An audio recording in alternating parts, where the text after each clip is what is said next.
Guys, welcome back to my channel Harshitha Muthipati. మీరు train travel చేస్తున్నారా? అయితే ఈ వీడియో మీకోసమే. మీరు ట్రైన్ ట్రావెల్ చేసినప్పుడు ఐదర్ ఈ స్లీపర్ అవ్వచ్చు, లేదా 3A అవ్వచ్చు, 2A అవ్వచ్చు, 1A అవ్వచ్చు. మనం ఎంత జాగ్రత్తగా ఉండాలంటే ప్రతి నిమిషం మన సరౌండింగ్స్ ని అబ్జర్వ్ చేసుకుంటూనే ఉండాలి.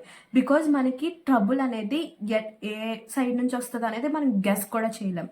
సో మేము రీసెంట్ గా లింగంపల్లి నుంచి కాకినాడకి కోకనాడ ఎక్స్ప్రెస్ లో ట్రావెల్ చేసాం. అది ఎలా వస్తుందో తెలుసు కదా, చెల్లపల్లి సైడ్ నుంచి వస్తుంది.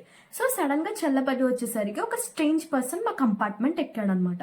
సో ఆయన ఏంటనేది మాకు అర్థం కాలేదు. ఆయన కంపార్ట్మెంట్ లోపలికి రాలేదు, అలా అని ఆయనకి సీట్ కూడా లేదు. So we thought waiting list అని అనుకున్నాం. సో ఆయన ఆ డోర్కే అతని బ్యాగ్ తగిలించుకుని అక్కడే నుంచొని ఉన్నాడు. So we thought waiting list అనే అనుకున్నాం అనమాట. మేమంతా పట్టించుకోలే. సో తర్వాత స్టేషన్స్ వస్తాయి కదా, స్టేషన్స్ లో ట్రైన్ ఆగినప్పుడు దిగేసి చాలా వియర్డ్ గా చూసేవాడు. లైక్ నేనైతే అబ్జర్వ్ చేసింది చాలా అంటే చాలా వియర్డ్ గా చూసేవాడు. దిగి లైక్ నేను సైడ్ లో ఓవర్ మా మదర్ తో పాటు కూర్చున్నా. యాక్చువల్లీ నాది మిడిల్ బర్త్, బట్ మా మదర్ అక్కడ ఉన్నారని చెప్పి నేను అక్కడ కూర్చున్నాను అనమాట. కూర్చుంటే దిగి చాలా వియర్డ్ గా చూడడము, అలానే అబ్జర్వ్ చేస్తూ అలానే కన్ను ఆర్పకుండా చూడడము, అట్లాంటివి చేశాడనమాట. సో ఏంటనేది నాకు అర్థం కాలే, చాలా భయం వేసింది కొంతసేపు వరకు.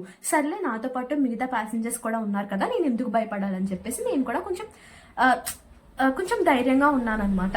సో నేను నా వర్క్ నుంచి చేసుకొని సరే అని చెప్పేసి నేను పడుకుందామని వెళ్ళిపోయిన తర్వాత సడన్ గా నాకు మెలకు వచ్చింది. నేను సడన్ గా మెలకు వచ్చి లెగ్స్ చూసేసరికి ఆయన కంపార్ట్మెంట్ లోపలికి వచ్చేసారు.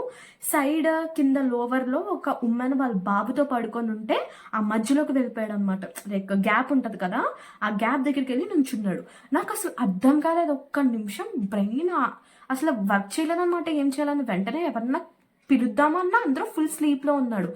కానీ వెంటనే ఓ పక్కన అంకుల్ వెంటనే రియాక్ట్ అయ్యి, ఓ పక్కన అంకుల్ కాదు ఒక అతను వెంటనే రియాక్ట్ అయ్యి, ఏంటి ఏం చేస్తున్నావు, ఏంటి లోపలికి వచ్చేసావు ఏంటి అనగానే కూర్చునే అని చెప్పేసి మళ్ళీ బయటికి వెళ్ళిపోయాడు.